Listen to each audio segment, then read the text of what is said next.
Hello and welcome back to Star Citizen. My name is Evenlease, and today on 10 Minutes More or Less Ship Review, right behind me, the RSI Scorpius. Let's go ahead and take a look.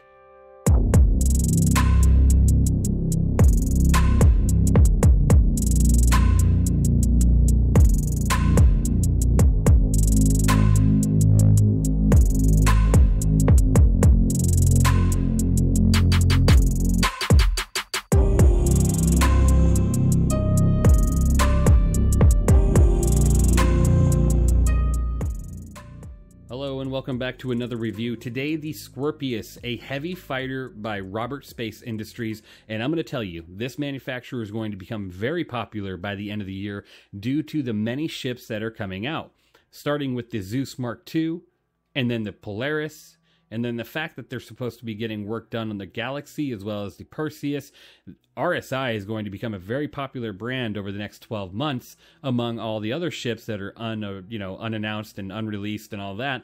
So it's great to see. Now, before we get started, thank you everybody that has entered into the current active giveaway, which is currently under the M50 video, that review. If you haven't entered, go to that video, enter into the giveaway, and good luck. That ends on Friday the 27th, so enter as quickly as you can. And good luck to everybody that has. Now, this ship here, the Scorpius, let's go ahead and start with its price point. Starting at $240 if you were to pledge for it on the pledge store, or if you buy it in game, $5,443,200 AUEC. Definitely a good in-game price point, and I think it's totally worth it, especially if you have someone to fly with, as this ship can definitely fly without a co-pilot and fight without one. It's definitely a more capable heavy fighter when you have that co-pilot seat, occupied with someone controlling those guns.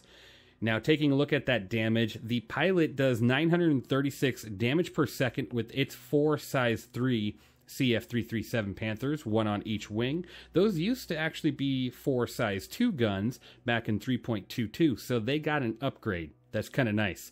And then the co-pilot with the remote turret does 1,192 DPS with the 4 size 3 CF337 Panthers. I'm just going to tell you right now, this ship's stock is phenomenal. I mean, that right there is a phenomenal amount of weapons. You're sitting at 8 CF337 Panthers, and their capacitors truly aren't terrible for having that much energy being soaked up. I just think that's a fantastic number. And even if you don't have a friend online right now or something, you just go out there and go, hey, anybody want a turret gun? And someone will hop in and just make this ship such a blast to fly. I love that. By the way, thank you to everybody that has said hello to me in game. You all are great. Couple shout outs: Archer9815, Flathead 3-4, and Flamin' Graze Slayer, or Flaming Rays Slayer. I read your name all as one, and I was like, wait a minute, what is this? But you all are fantastic. I love it. Getting down to the stats of this ship, past the guns, you also have 16 size 2 Tempest 2 missiles, allowing you to throw quite a few missiles out before you need to actually attack your target, or in between volleys of, laser repeating. You can just throw out a few missiles and then get right back on target. This ship also allows you to defend yourself quite great because of the fact that it does have 6,000 bubble shield, and that is quite a bit of shield. It is a heavy fighter after all, so anything less than that would be a travesty. And it also has 43,660 health points. Now, in my prior review of this ship, I didn't really talk about any of those stats, so I do apologize, but that review is just not as good as this one, and this one's going to go over all this for you. The health point alone and the shield make this ship quite the competitor in the heavy fighter range and allows you to actually compete with so many other ships, which is fantastic. This ship does have one of the best gold standard and components passes currently available for such a small ship, but a lot of its areas in 3.23 and 3.24 and so forth do not actually open at the current time. In 3.22, they could open all the doors with the buttons, but with the new interaction system, you click on the button and it doesn't do anything, which is just too bad. But you still can access your storage as well as your weapons locker for your pilot and co-pilot, so that's pretty awesome. Gotta love that. It makes this ship quite viable if you want to go, bunker hopping or anything. You just store your weapons and go have a great time, as well as any equipment you want to bring. You definitely have enough internal storage, sitting at 1.29 SCU of internal storage, which is pretty good. Now, taking a look at this ship more, I mean, it's got these awesome wings that fold out when you take off, as well as the turret on the top can be deployed and brought to the back of the ship, allowing you to protect your rear end when you are trying to make a run for it if you feel like you've been in the fight for too long, which is quite amazing. Gotta love that. This ship has a top speed of 220 SCM with a 590 forward boost and a 220 backwards boost. Looking at its nav speed sitting at 1,375. Now, this ship definitely feels a bit bulkier, a bit heavier than it did in 3.22. Due to the fact that it is a heavy fighter, it did get an upgrade in its bulkiness, and she isn't as maneuverable as she used to be, but that's totally okay. Given the amount of firepower you have, you're going to be able to take out anything in mere moments. Now, you also have 583 quantum fuel, so you're going to be only jumping short distances before having to refuel. Not too big of a deal with this ship. You want to make sure you're keeping an eye on the health, count of your wings anyways, so that doesn't become a problem in the future. So now I'm going to bring this ship into a fight and see how it does against NPC targets, and today I'm bringing along pilot Bravo-7-9. I asked out in chat if anybody would be willing to man the turret on my ship, and he was like, I'll do it.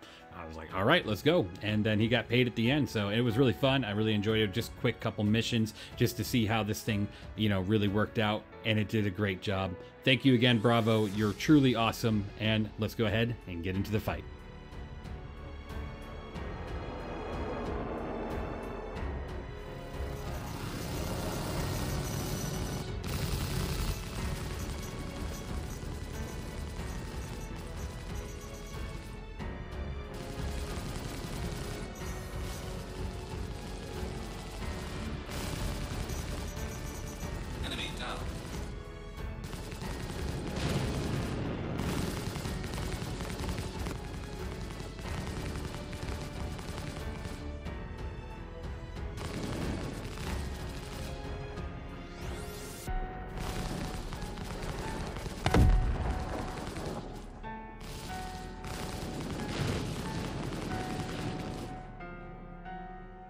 All right, as you can see, those battles, they went by pretty quickly. Having a turret gunner really does help out with this ship, allowing you to have 1,000 more DPS, which is fantastic. Again, thank you so much, Bravo-7-9, for helping me out there. You're truly awesome. Now, what would I give this ship on a review score? Basically, this thing doesn't skip a beat. Even with its, maneuverability being shot up just a little bit, she is still such a fantastic ship, and she looks great if you like Star Wars or, pretty much any space drama out there that has a ship like this with the X-Wing design. This is just quite an amazing looking boat.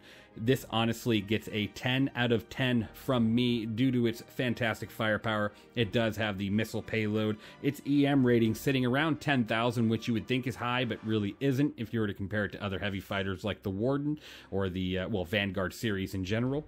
And then, quantum fuel, she's low, but it's a fighter. It's not supposed to have a high amount of quantum fuel just due to the fact that it does hop from station to battle or from a carrier to a battle. That's the type of ship this thing is, and it does a fantastic job doing so. Now, it's got great speed and great shield and health pool. I think this thing all around is just such a beautiful ship and a great hitter, so definitely no trouble with this one. Thank you guys for watching. I really hope you enjoyed. Let me know what you think of this ship down in the comments below. And do you have one? Do you plan on getting one? What do you think of the future lineup that we are getting here within the next few months from Roberts Space Industries? Thanks again for watching. I'll see you in the next one.